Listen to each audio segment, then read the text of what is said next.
Laro ka mag-isa. Tapos nakita mo sa video, may kausap siya dyan. Kanina, nakausap ka ng tatay mo, hindi ka sumasagot.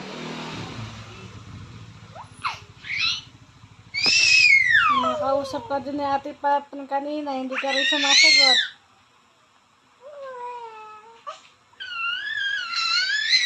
May toyo ka, manang-mana ka sa nanay mo.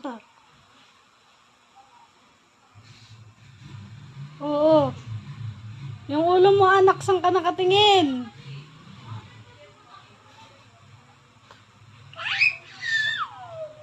Si Lolo pa naman, mahilig sa mga bata yun.